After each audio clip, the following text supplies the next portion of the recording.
Hey everyone, this is Kevin and this is English Roundtable. I am joined with Zane. Good morning. Hello. How are you doing? Very well, thank you. Pleasure to be here. Excellent. Question. Did you cycle today to work? I hate to say it, but no. I did okay. not. I did not. I see. Well, we are going to talk about cycling. Even though you did not ride today, it's okay. I feel bad. I didn't ride either. Don't worry. So, do you normally cycle in Japan, let's say on your free time, days off, or if you could go a distance by train, do you prefer to take the bicycle?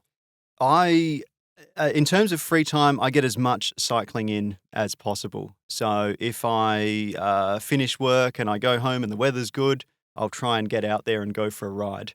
I see. In terms of actual transport, I don't tend to use it as a method of transport, but rather just something for my own enjoyment. So Right, you don't want to mix the pain of traveling to work or to somewhere and then mix it with your hobby.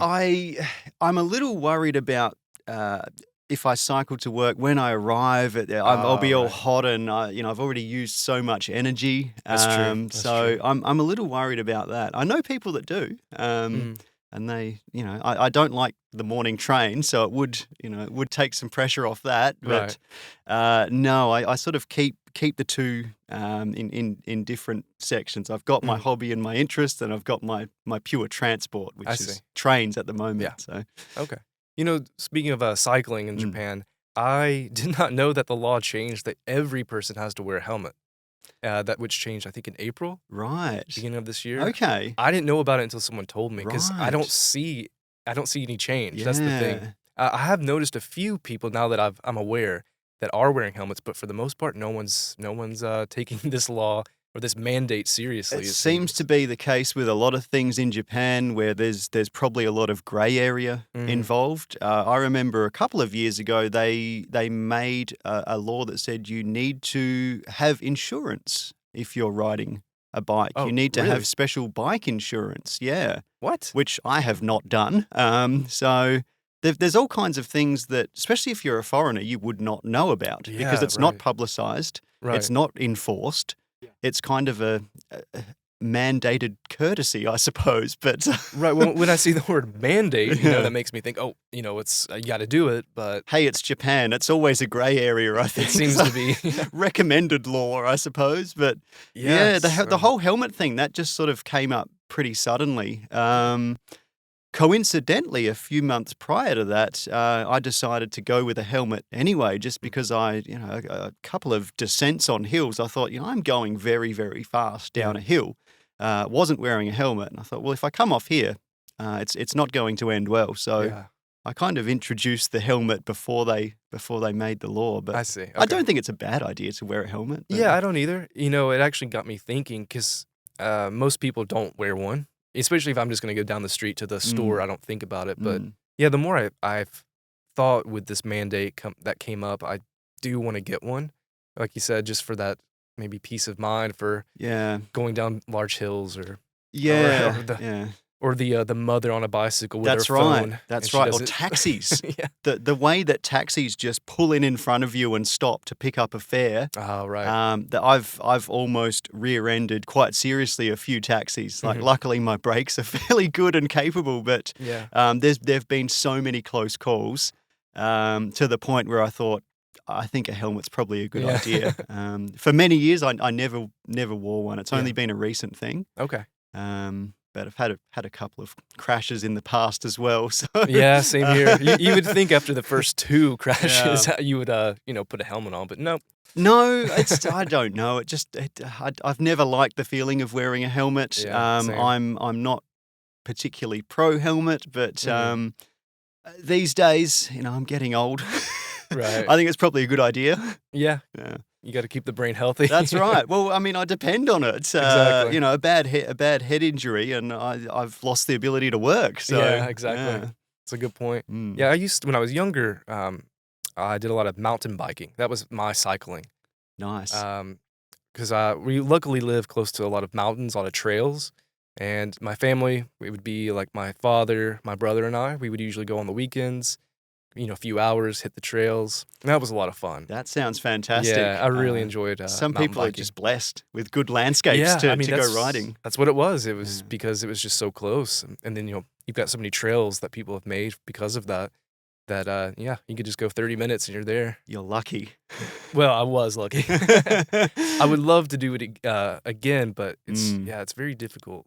Not a lot of that stuff in Tokyo for sure. Well, yeah, definitely not Tokyo. Very much an urban setting, which is fun in its own way. But it's good to get off-road as well. So So if you were to, let's say, travel around Japan, just strictly cycling, do you have any strategy or do you have any places that you would like to visit by bicycle? That's a tough one, and it's something I've been thinking about for a while. I'm quite interested in the bike packing movement. That's what I was going to mention. Yeah, if I did it, I'd probably want to take a bit of time and just have a nice leisurely ride. I don't have any particular places. I mean, I'd definitely like to ride from Tokyo to Osaka. That's always been a a thing. And then maybe see where I ended up after that. But no particular game plan. But if I was to do it, I'd definitely go the bike packing route and take everything I needed and try and not use hotels if possible, try and find somewhere to camp. So yeah, exactly. Yeah, that'd be the way I'd do it. Well, that's the other thing I was going to ask. I don't know much about the landscape with Japan and with campsites, but are there campsites throughout that you could possibly stay at? I believe so. It would probably take some planning, but I believe that there are designated campsites in various places around Japan. So if you planned it well and worked out how long you'd need to get from one place to another, you could probably camp at official spots. Yeah, which I mean you'd have to do probably. Yeah, anyways. I'm sure there's a few out of the way places that you could put a tent up for the night and not be noticed. But the good thing about Japan is it's a nice, safe country, so you wouldn't have to worry about your stuff going missing while you're sleeping. So a lot of people that do bike packing in other countries, they really need to worry about security. But I think here you'd be okay with that. So yeah, that's true. That's a good point. Yeah, haven't done too much research on that, but I'd go the bike packing route for sure. Okay. Yeah. So like locally, because you said it's your hobby. So where are you usually riding around? Do you have certain destinations? Do you like to just take the road where it goes and maybe just decide, I'll go left here, see where it takes me? Sometimes I do that. Yeah. My most recent ride, I just picked a road that I wasn't overly familiar with it. And I rode on that for a couple of hours and then took a break and came home. I had no idea what I was going to get into. I ended up out in the countryside somewhere. There were rice paddies and things, and I started to get a bit worried. But then you have no self-service. Yeah, like it was like I'd entered another world or something. But sometimes I do it like that. Just sort of pick a direction, ride for an hour or so, and see where I end up. Occasionally, I'll loop back into a road that I'm familiar with, so I'll continue my regular loop. I do have a couple of regular loops. So what's the distance? You said usually an hour. So it can be an hour, but anywhere from an hour to like 3 or 4 hours for a standard ride. Yeah. And with your speed and rate, how many kilometers are you usually We're talking anywhere from like 20 kilometers up to maybe 60 or 70. Oh, wow. Yeah. So it's a road bike, so it gets the pace up pretty nicely. Depends on traffic as well. So yeah. I'm sure you're usually always trying to not take the busiest roads. So you're trying to find those like cutoffs. On occasions, I do keep to some main roads because I'm familiar with them and I know they're nice and smooth and I know there's not too many obstacles and they're reasonably safe. So but other times, I'll just veer off and take some back streets, and there's no real set plan. Like I've got a couple of set routes, but could end up anywhere. Yeah, that's fun. I like that. So what kind of gear are you working with? So take me through your bike and any other attachments you may have. Okay, so the main bike that I have is a road bike, so it's all carbon. I've built some of the pieces myself for it. So that was a project that took a couple of years to just source the parts and actually build it. Wow, that's cool. So your frame's different company maybe from something else. Yeah. Like it literally has parts from all over the world on it. So I did a lot of research, tried to find the lightest weight parts, and just went with whatever company was making those. Yeah. Finally built it up when I moved to Tokyo permanently, and I've been riding that for a couple of years or so now. Oh, nice. And it's held up pretty well. Like even custom fabricated a few parts for it, and yeah. Oh, that's nice. So that's the lightweight road bike. So that's at the moment that's around the 4 kilogram mark. Very light. So that's like you pick it up with your pinky. You can pick it up with your little finger. That's the style. That's a nice bike to ride. But I've got a mountain bike as well, just a single speed mountain bike, like steel mountain bike. So if I'm going on an unknown route, I'll probably take that one. Oh, really? Because you don't know how the roads are going to shape up. Yeah, so very good point. that's kind of the trial bike. And if it's a nice route, I'll take the road bike out there. So you do a little testing beforehand if you're going to go somewhere new. Do a bit of a test circuit. Recently, I've just bought a BMX as well, so I'm planning to get back into the BMXing. So, so you did that before? Yeah, that's what I grew up with. So I was a BMX kid when I grew up. Really? Yeah. Okay. Yeah. There wasn't much else to do where I was living, so all of my friends had BMXs. We used to make jumps and just ride around on our BMXs. That was really all we did. Back in elementary school, that was the main thing. There wasn't a lot of it was a country town basically. So that was our main source of entertainment. That and video games. So. Yeah. I had a Mongoose. Nice. BMX type bike. That was one of my first bikes. Yeah, Mongoose, great company. Yeah, American classic. Hey, there you go. I've just bought a Haro. I don't know if you know those. Yeah. So like kind of a. And you got the pegs? I do. It does have pegs. Yeah, pegs and do you remember the gyro, which allowed you to spin the handlebars around without tangling the brake cables up? So that's fun. Yeah. So wow, that's cool. all of that stuff. So that's my latest thing. So you're getting out there and I'm still building that one. So so are there BMX like locations that you can ride? There are parks. Really? Like there's around Tokyo. There's a few. There's sort of skate BMX parks. Or flatland stuff. There's a few of them around. So, well, for the Olympics in Odaiba, they built that park. Is that open for the I believe public? that has been open to the public now. I hope so. I'm not sure if it's all the time but that's an excellent facility. Well, so, surely, the Olympics Olympic grade. So, you would hope so. Yeah. Because that kind of worried me. A lot of countries, when they build these parks and things, they just let it go to waste. That's right. Or they basically don't even use it. That's right. So that really worried me that they would destroy it or just not let it get overgrown. It's sad that does happen. Like I remember seeing a video of some stuff from the Olympics in Greece, and it's all just like in ruins now, and just billions poured into that. They're not even using it. It's terrible. It's very, very wasteful. So I believe that they have opened the one in Tokyo to the public as just a general skate park. Okay, that's good to know. Hopefully.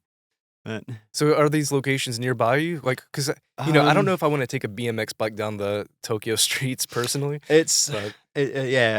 Coming from a lighter weight bike, like actually commuting around on a BMX is not the best. There's I don't know the exact location. There's one that I can cycle to that's reasonably close to where I am. It's only a small park. And there's bits and pieces around as well. Like there might be a ramp set up here.